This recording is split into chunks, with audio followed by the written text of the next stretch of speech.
다음으로는 이어서 세 번째 발표 시작해보도록 하겠습니다. 주식회사 IT로 김도형 대표님께서 기후 위기에 대응하는 지속가능한 스마트 실내 공기질 관리 주제로 준비해 주셨습니다. 무대 위로 모시면서 뜨거운 박수 부탁드리겠습니다.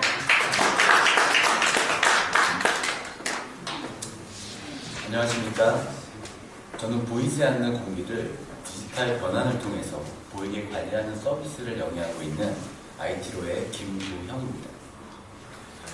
기후위기에 대응하는 지속가능한 스마트 실내 공기질 관리를 주제로 발표를 시작하겠습니다.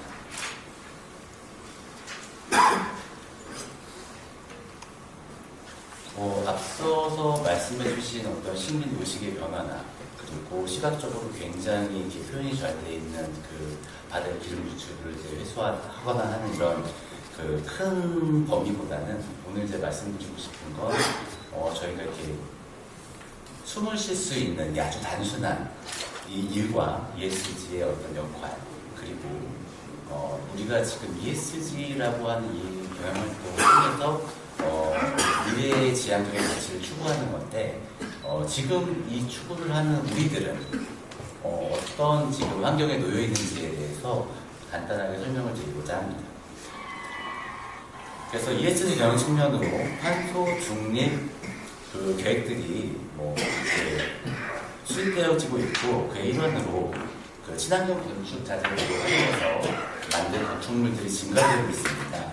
왜 아까 말씀하신 것처럼 걷기나 자전거 타기, 대중교통 이용하기 등 생활 속에 탄소 중립 실천을 권장하고 있고요. 기업이나 지자체의 알리백 달성을 위한 노력을 꾸준히 구체화시키고 있습니다.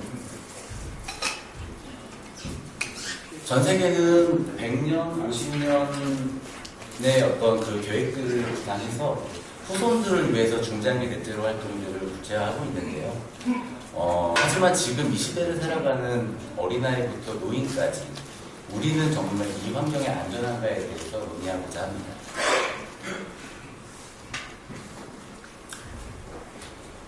최근 몇 년간 그 ESG 경영의 관심이 굉장히 높아지고 있고요. 이 지속가능한 실내 공기질 관리는 건강과 안전에 직접적인 영향을 미칩니다. 그래서 ESG라고 하는 이 경영 활동이 결국은 삶의 질 향상을 위해서 진행되는 활동이라고 저는 생각을 합니다. 여러분 좀 많이 피곤하실 텐데 좀 이렇게 호흡을 좀 하시죠. 오늘은 그 눈에 보이지 않는 이 공기에 대해서 간단하게 좀 우리가 인식을 하려고 이 자리에 섰는데요. 호흡을 해보시니까 좀 어떠세요? 잠도 깨시고 좀 그런가요? 네.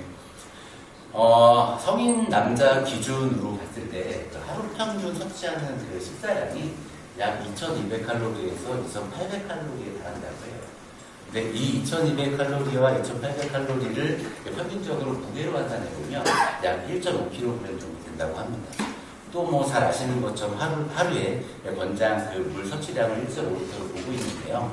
그러면 저희가 이제 근접한 킬로그램과 리터를 이제 잘 상상을 해보시면 하루 평균 섭취하는 우리들의 그 공기량에 대해서 혹시 궁금하진 않으실까요?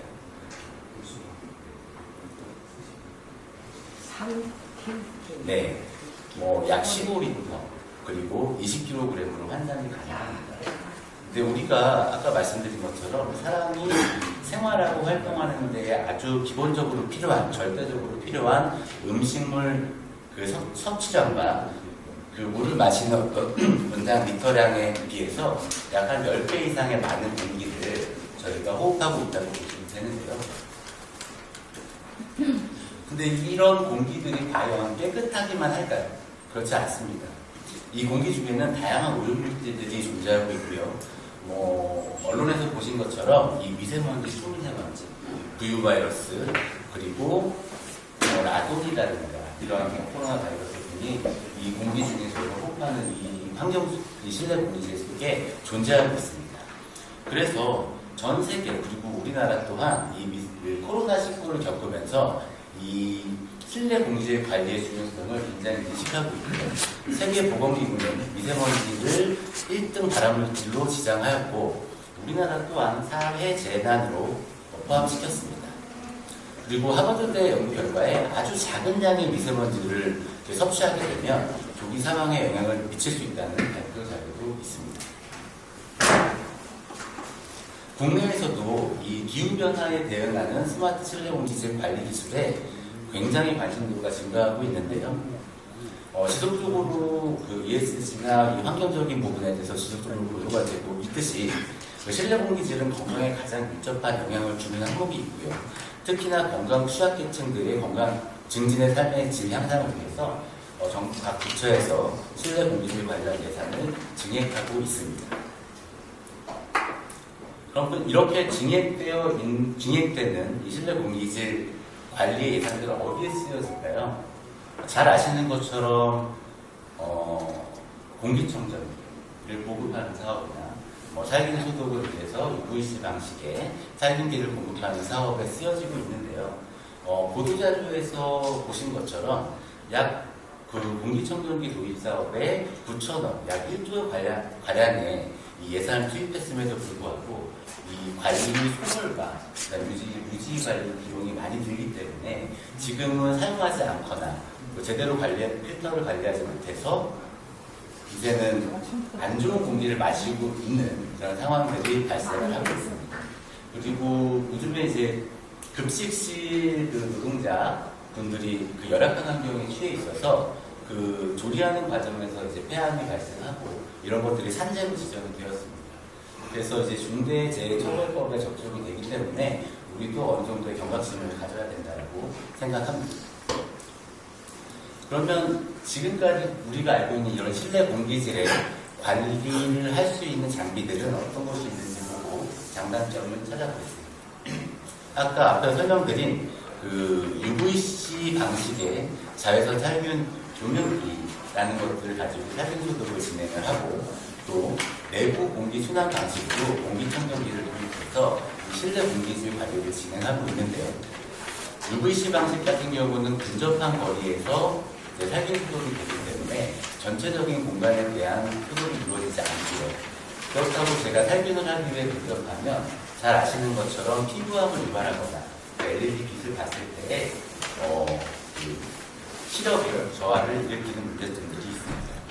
공기청정기 문제도 마찬가지고요.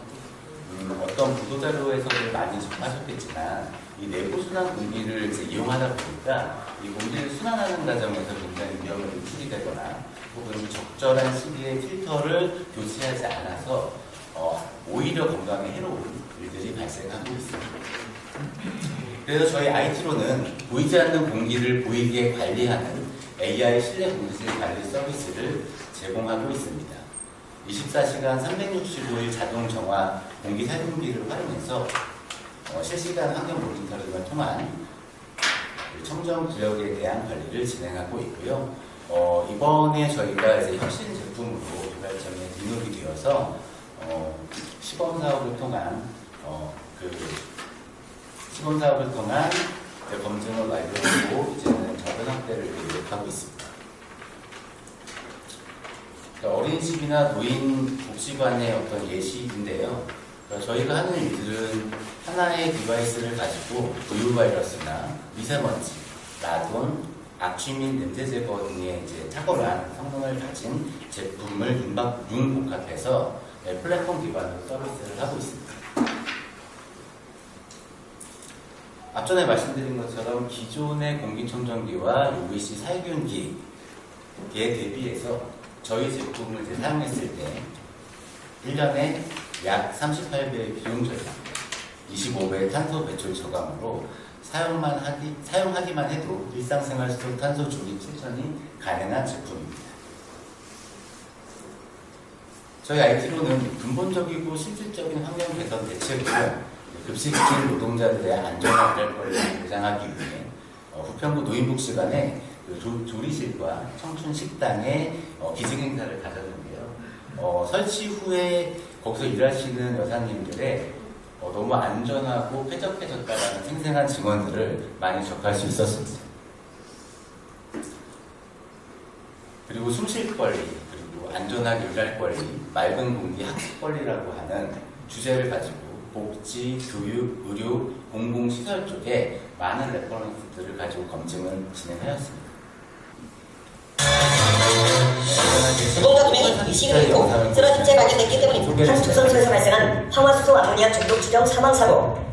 사고 당시 화장실 내 황화수소 수치는 안전기준인 15ppm보다 16배나 높은 250ppm으로 조사되었는데, 지난 2019년에도 한 해수욕장 화장실에서 여고생이 황화수소에 중독되어 사망한 사고가 발생한 적이 있어 각 지자체, 공중화장실 등 공공장소에 실내 공기질 모니터링 필요성이 부각되고 있다. 이에 경기도 시흥시에서는 기업의 시스템을 도입, 실내 공기질을 관리하고 있다는데, 저는 공중 화장실이 별로 안 좋아해요. 선입견이 좀 있어서. 근데 여기는 쾌적하고 청결해서 일단 좋아요. 그리고 화장실 냄새가 안 나서 더 좋고요. 시흥시청의 공공화장실에 시범적으로 설치 운영되고 있는 실내 공기질 개선 및 모니터링 시스템은 공간 살균 에어랩을 활용 각종 유해물질로부터 이동자를 보호한다. 이처럼 공공시설 내 공기질을 24시간 모니터링하여 쾌적한 상태를 유지하는 물론 시민들에게 데이터를 공개하여 안전성과 신뢰성을 높이고 있다. 이 모니터에서 나와 있는 숫자가 의미하는 건 뭔가요? 아까 보신 그 통합 센서에 있던 데이터 값이 이쪽에서 지금 표출이 돼서 시민들이 들어오실 때 확인하실 수 있는 거고요. 그리고 이 모니터뿐만 아니라 그 모바일 앱으로도 확인하실 수 있습니다. 공기 중에 온습도, 그리고 TVOC, 그리고 CO2, 미세먼지, 초미세먼지 등을 수집하여 저희 플랫폼으로 전송을 합니다. 그 전송된 데이터를 기반으로 저희는 분석을 통해 자동 제어를 하게 됩니다. 공공화장실뿐만 아니라 시에서 운영 중인 다중이용시설에도 기업의 공간 살균 에어랩과 모니터링 시스템을 설치, 건강한 도시 만들기에 앞장서고 있다. 환경 변화에 대응하고 시민들의 건강 보호를 목적으로 실내 공기질 관리법이 개정되었습니다. 이에 맞춰 시흥시에서는 시민들의 건강 복지를 위해 다중이용시설 일부를 실내 공기질 관리 사업으로 시범 운영하게 되었습니다. 다중이용시설의 경우 시민들께서 불안감을 호소하셨고, 특히 공중화장실의 경우에는 기피 대상 시설이었으나 기기 설치 이후에 시민들께서 안심하고 사용하실 수 있는 공간으로 변하게 되었습니다. 이용하시는 시민들의 반응과 이 시스템에 보다 정확한 데이터베이스를 취합하고 분석하여 추후 확대 여부를 검토해 나갈 계획입니다. 그 영상을 보셔서 조금 더 저희 서비스에 대해서 이해도가 높아졌을 거라고 예상을 하고요. 다음 발표를 진행하겠습니다. 네, 이런 시설들에서 나오는 그 데이터를 기반으로 취약계층이 사용하는 이제 공공장소들을 실시간 모니터링해서 그쪽에서 나오는 이제 뭐 질병이라든가 안 좋은 오염물질들에 대해서 개선을 할 수 있는 플랫폼을 제공하고, 각 지자체가 보유하고 있는 스마트 시티 플랫폼과의 연동을 통해 공기질 관리 통합화를 추진 중에 있습니다. 시민의 그 안전 및 보호 서비스 향상을 위해서 데이터 융합을 통해 생활 환경 개선 및 삶의 질 향상 방안을 도출하고요. 이런 도출된 결과가 결국은 스마트 시티 그린 라이프를 실현할 것이라고 예상되었습니다. 저희가 이제 지금 살아가고 있는 인더스트리 4.0이라고 하는 4차 산업이라고 하는 이 시대를 저희가 살아가고 경험하고 있는데요. 이 플랫폼의 중요성은 결국은 이런 연결, 커넥티비티, 거버넌스, 에코시스템이라고 하는 생태계를 조성해서 더 많은 기업들이 참여하고, 이 참여한 기업들이 어떠한 기술을 제공하면서 이익을 추구하고 그것이 다시 사회적 기여로 환원되는 이런 생태계 조성이 굉장히 필요하다고 보여집니다.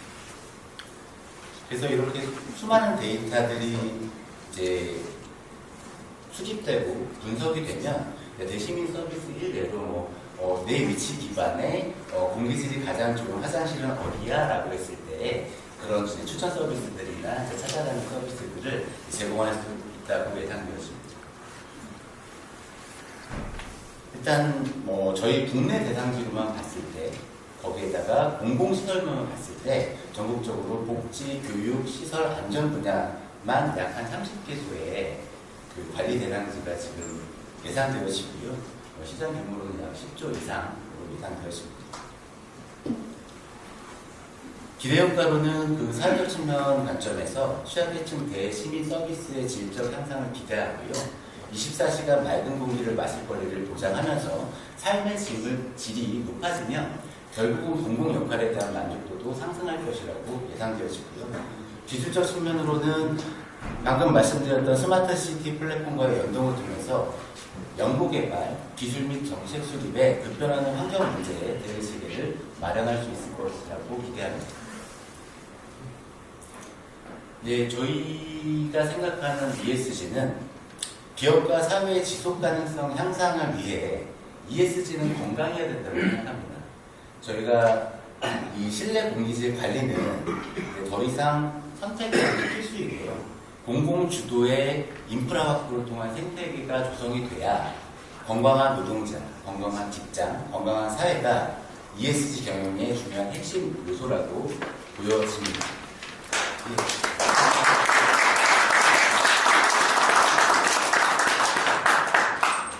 질문 있으실까요? 저기요. 네. 제가 이제 그 지방위원 아니 저건데 사실 공기청정제 해달라고 예산할 때 무지하게 제가 같은 동료들 반대했었거든요. 네. 왜냐하면 제가 교사 출신이기 때문에 그 아이들은 살아있기 때문에 교실에서 움직이면 사람의 음도 무지무지하게 먼지가 많이 나와요. 네. 근데 아이들을 그렇다고 창문을 닫아둬 놓으면서 공기청정기 틀어놔봤자 그 필터를 제가 볼 때는 매일 갈아도 못 당해낼 것 같은데 지금 아까 딱 그걸 지정했는데 도대체 어떤 방법으로 공기질 그 시스템 공기청정기를 가져야 이게 될까요? 네, 맞습니다. 그거에 대한 핵심이 좀 없는 것 같아요. 네, 맞습니다. 이렇게 질문을 해주실 줄 알고 질문을 준비해왔습니다. 네. 네, 답변 드리고요. 저희 시스템은 아까 영상에서 보셨듯이 어떤 그 디바이스, 그 살균기를 이제 천장에 설치하는 방식인데요. 그게 이제 전자를 발생시켜서 마이너스 이온이 내려오고 보통 공기 중에 떠다니는 부유 바이러스나 미세먼지들은 플러스 이온을 띠고 있습니다. 그래서 마이너스 이온과 플러스 이온이 조합하고 정화돼서 분해되는 작업을 하는데 이 친구들이 약 초당 5만 개 이상의 음이온을 발생시켜요. 근데 비교를 해보면 저희가 이제 새벽녘에 강가에 이렇게 조깅을 하거나 산책을 할 때 산책을 입으시잖아요. 네, 그럴 때 나온 게 음이온입니다. 근데 그 음이온의 약 3.5배, 그때 느낌의 약 3.5배 정도가 이 공간에 퍼지고 있다라고 예상하시면 될 것 같습니다. 더구나 저희는 유지 관리비가 굉장히 적게 들어서 필터 교환이라든가 그다음에 전기세가 많이 나오지 않는 이런 부분들을 강점으로 가지고 있습니다. 잘 알겠습니다. 네. 네. 방충망하고는 어떤 차이가 있어요? 광촉매요. 이거 광촉매 방식이라고 하시면 결국은 어떤 그 물질이 미세먼지들을 흡수해가지고 그 촉매 안에서 이제 분해를 시키거나 이렇게 제거하는 기술인데요. 저희는 광촉매하고는 전혀 관계가 없습니다. 네, 순수하게 그 순수 전자를 발생시켜서 그 공기 중에 떠다니는 나쁜 그 플러스 그 이온들을 잡아갖고 없애주는 제품이라고 보시면 될 거예요. 플라즈마하고는 관계없죠? 네, 그럼요. 그거 또 다른 거죠? 네, 말. 예, 발표를 마치겠습니다. 네. 기후위기에 대응하는 지속 가능한 실내 공기질 관리 내용을 통해서 ESG 측면에서 새롭게 다가갈 수 있었던 시간이었습니다.